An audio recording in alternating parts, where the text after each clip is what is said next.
Hola, ¿qué tal? Vamos a catar un vino que es Gonzalo de Berceo, Reserva de 2006. Hemos catado en otro vídeo el Viña Berceo, que es Crianza 2007, y en este caso vamos a catar un Reserva.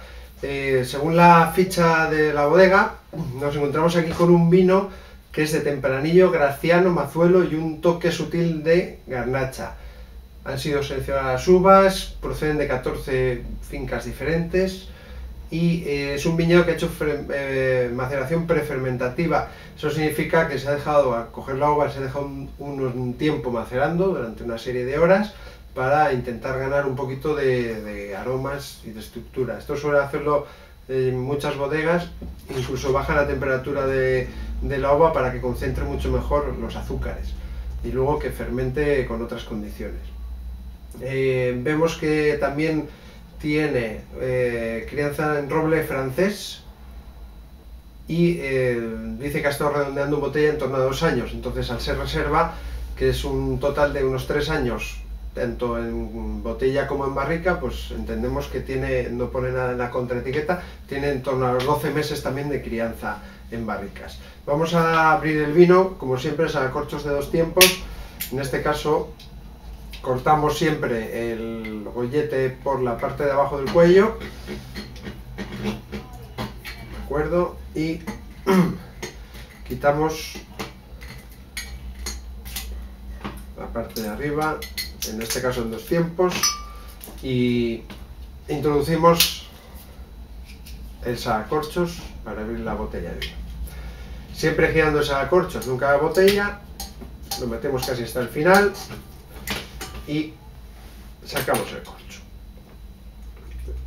despacio al final y comprobamos oliendo el corcho que no tiene ningún defecto apreciable, por lo menos ninguna contaminación de TCA, etc. Aquí olemos a vino, un vino limpio y en buenas condiciones, con lo cual a priori es perfecto. El corcho es un corcho natural, de buena calidad, parece que tiene buena flexibilidad y bueno, pues lo que se presupone para un vino de reserva. Hemos envinado la copa y vamos a servir el vino. Ya vemos, a diferencia de crianza que teníamos anteriormente, que tenía una capa media baja, aquí también en el reserva vemos que también es una capa media baja, incluso más baja de la anterior. Si giramos el vino siempre con un fondo blanco detrás, vemos que el vino es muy clarito, tiende un poco más hacia transparente que tenía el crianza. Lo que sí me llama la atención es que el color es casi más rubí que en el crianza. El crianza parece que está un poco más evolucionado, pero aquí en este reserva pues todavía vemos que, siendo un 2006, este color rubí a priori nos puede indicar que tiene vida por delante el vino, que bien conservado nos puede aguantar más. Vamos a ver en nariz cómo se comporta. Nariz a copa parada es un vino con muchísima intensidad, mucha fruta roja, mucha ciruela, mucha fruta, incluso un poquito de licor, pero sin llegar a molestar, y es lo primero que nos ha entrado directamente, ¿no?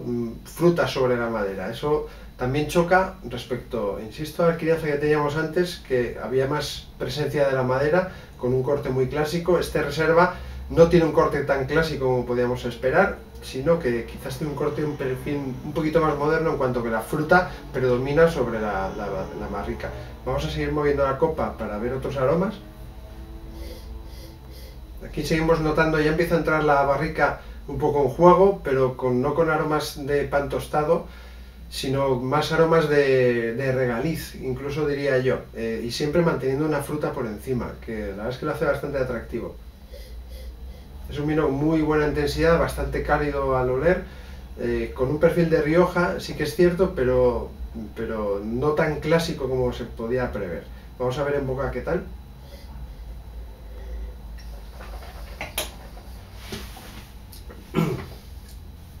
Boca es un vino que entra con buena intensidad, con cierta potencia. Tiene mucha acidez que se nos va a los laterales de la boca enseguida, salivamos bastante. Incluso una acidez un poco cítrica, que nos puede recordar un poco a cuando tomamos limón. Tiene buen volumen de entrada, lo que pasa es que al final se me queda un poquito más delgado.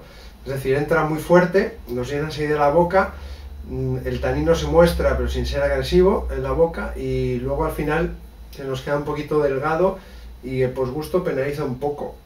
Sí que tiene buen posgusto, de tiempo medio, digamos, o sea, el recuerdo del vino sí que permanece, pero entra muy fuerte y acaba un poquito delgado, ¿eh? Entonces eso es lo que podemos quizás penalizar un poco en el vino. Sin embargo, la nariz me sigue pareciendo fantástica. Es una nariz muy atractiva, muy jovial, y bueno, pues que invita a oler el vino, que es muy importante. En boca la entrada ha sido muy buena, nos ha marcado muy bien esa acidez cítrica, sin ser artificial, y está bastante bien envuelto el resto, entre equilibrio de amargor, tanino, que también se ha mostrado un poquito, de la barrica, y al final se ha quedado un poquito más corto de lo que esperábamos. En cualquier caso, con esta acidez que hemos tenido en boca, este golpe de fruta que nos ha dado en nariz, es un vino, siendo reserva con un tiempo suficiente en barrica, que a priori, si no pasa nada, pues debería poder aguantar bien, nos está indicando con estos factores que debería aguantar bien durante un tiempo. 1 año, 2 años, incluso más años bien conservado. Quizás habría que darle otra oportunidad dentro de 1 año, para que esa acidez que nos ha marcado mucho en boca se acabe integrando mejor en el vino y ganemos mucho más en complejidad aromática. Bueno, nada más, cataremos luego el Gran Reserva de Viña Berceo y con esto completaremos la gama de los 3 vídeos con los 3 vinos, el Crianza, el Reserva y el Gran Reserva. Nos vemos en el siguiente. Hasta luego.